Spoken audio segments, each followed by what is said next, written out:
Mr. Senate President, and my colleague senators, I have listened attentively. My name is Adams Aliu Oshiomhole. I represent the great people of Edo North in Edo State.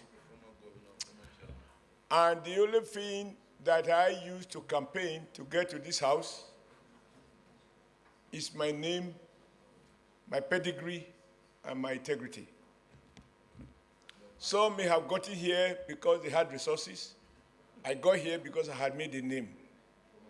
I came here hoping to build on that name, not to diminish it, not to distort it, and not to do anything that would be unexpected of somebody of my background. Number two, sir, I am a senator of the Federal Republic of Nigeria. I am not a senator of the North, nor am I a senator of the South. I am a Nigeria senator. These rules we agreed on in the first 2-3 sittings, that we will operate irrespective of accident or birthplace, and even the factor of religion or any of those primordial sentiments. Because that is the only way as privileged Nigerians who sit on this Senate.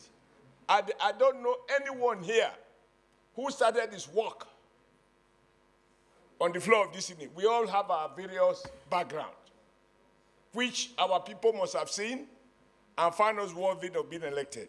I want to plead that we must recognize we have a duty to uphold the finest standard of a legislature and defend the integrity of each and every one of us. As I listen to your prayers every day, Mr. Senate President, we talk about showing love to one another, doing those things that will promote the peace, happiness, and unity of our great country. And yet, I am here wondering whether we have exactly come here to do everything that will promote hatred, everything that will promote division, everything that will remind me of my accident or bad play for which I had no vote, I had no contribution. That was the exclusive decision of the God Almighty. It should neither be used to favor me, nor should it be used to disfavor me. So I ask, sir, that after listening to everything, my plea is this. We've already been stripped naked in the market. And closing the door or opening the windows, we cannot now wrap it as if it has not been seen. The minimum requirement is for my brother, who I respect very much on account of being vocal. I like vocal people. He has energy. I don't have enough energy. But I have seen him make very valuable contributions in the past on the floor of the Senate. And I think he can still remedy that, having agreed that some things went wrong. Because the question you have put, Mr. President, is what was the figure in the bill, in the appropriation bill that was approved? And somebody answered 28 trillion. Therefore, any suggestion that it was 25 is simply a lie. The problem of trying to defend one lie is that you have to speak to more lies in order to protect and defend one lie. I think Senator Ningi, who I respect a lot, has a duty even to his own children, that he will not be the man who will be reported in the front pages of newspapers and electronic media all over the world and say something that he found out is not true. There is nothing wrong in making a mistake, but it becomes a problem when you are not able to find the courage to own up to your mistake. Particularly when in terms of balance of interest, you rather clean up what is dirty than to pretend that it is clean. So I want to plead to each and every one of us that let's allow Ningi, having now read everything, and even my comrade, Senator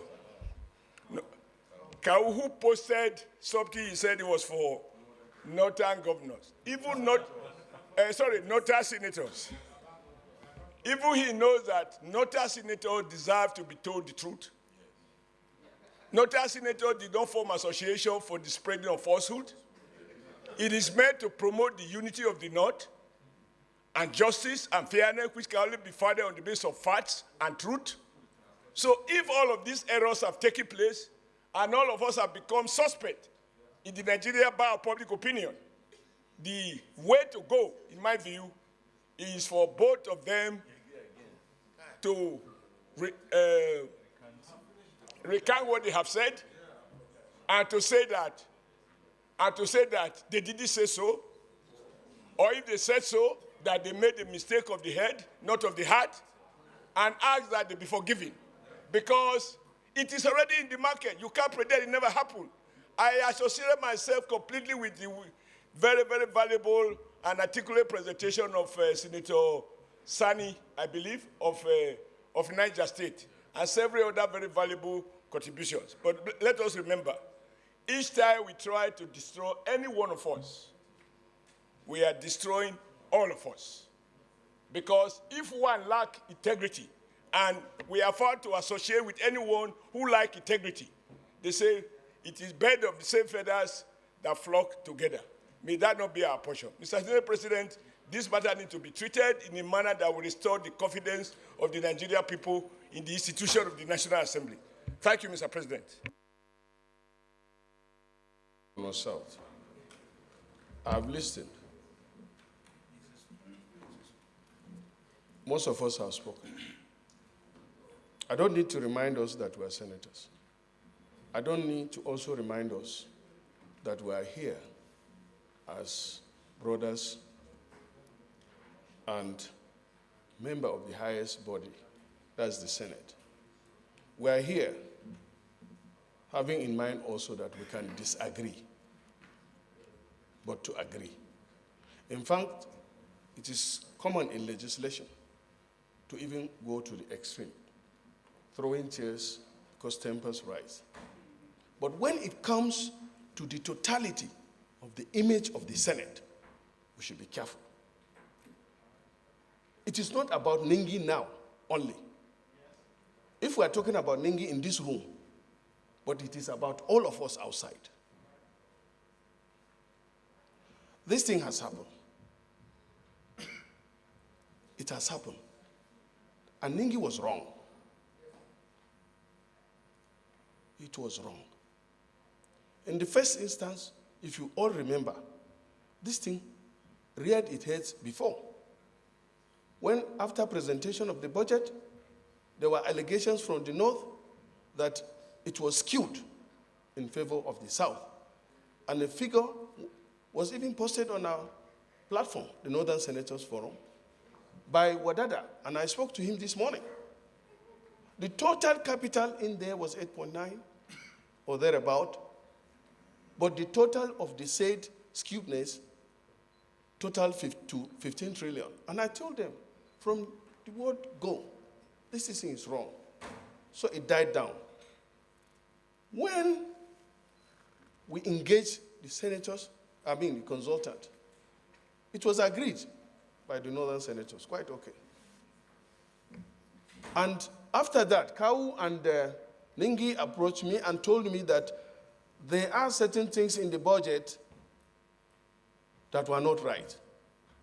I said, bring it. They said, no, they are going to talk to Senate President, and I should be there. I said, no.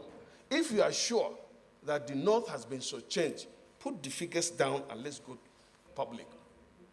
But that was not there. Wait. When you are speaking, I did not interfere. It's so simple now.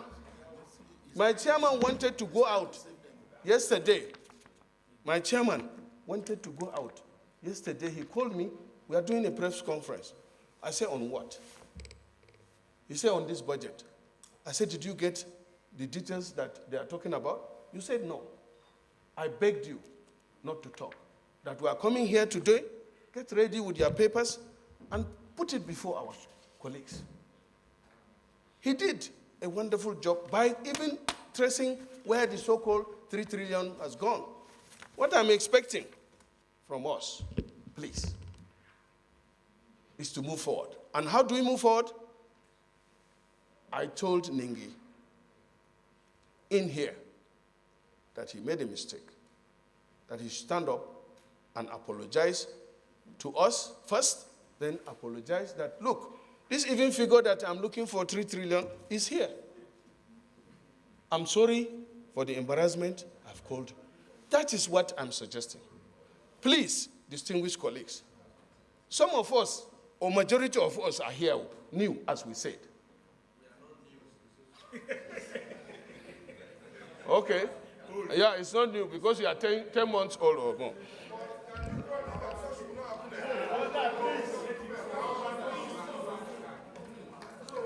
All I'm saying,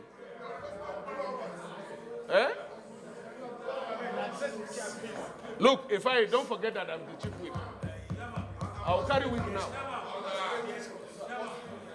Okay. Why are you not smiling now? I know this is a serious matter, but we have gotten to it. Had it been what Ningi said, it's not even traceable. But it's clear here that the 3 trillion, if you add it up, is there, and you put it by 25, it gives us the figure. So let us go and tell everybody that, look, 3 trillion is not missing. And Ningi should apologize. Ningi has agreed to apologize. I approached you, and I said, Ningi will apologize. You said, if he apologizes, chicken, he's ready to apologize.